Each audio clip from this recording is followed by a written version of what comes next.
यहाँ बात सच में दिलचस्प हो जाती है। संविधान सरकार को शक्ति तो देता है, लेकिन क्या वो सरकार पर कोई लगाम भी लगाता है? क्या होगा अगर सरकार ऐसे कानून बनाने लगे जो मतलब नागरिकों के लिए अन्यायपूर्ण हो, जैसे किसी खास रंग के कपड़े पहनने पर रोक लगा दे, या किसी एक समूह को कुएं से पानी भरने की इजाजत ना दे? हाँ बिल्कुल। ये एक बहुत महत्वपूर्ण सवाल है। और यही संविधान का तीसरा काम आता और है। वो है सरकार की शक्तियों पर सीमाएं लगाना। सीमाएं लगाना। ये सीमाएं मौलिक अधिकारों यानी फंडामेंटल राइट्स के रूप में होती हैं, जिन्हें सरकार भी नहीं छीन सकती। अच्छा। जैसे समानता का अधिकार, जो धर्म, जाति, लिंग या जन्म स्थान के आधार पर भेदभाव को रोकता है।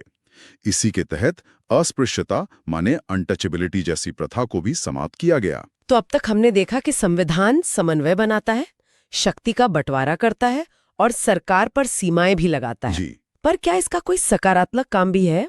मतलब क्या ये सरकार को कुछ करने के लिए भी कहता है? निश्चित रूप से, और ये शायद इसका सबसे महत्वपूर्ण काम है। अच्छा। संविधान का चौथा काम है सरकार को समाज की आकांक्षाओं को पूरा करने और एक न्यायपूर्ण, एक जस्ट सोसाइटी की स्थापना के लिए सक्षम बनाना। मतलब सरकार को एम्पावर करना। बिल्कुल।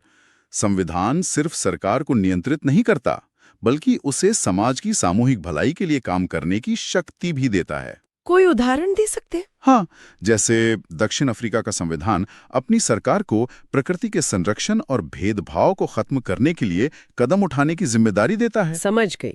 तो हमने क्यों को तो समझ लिया, अब आते हैं कैसे पर।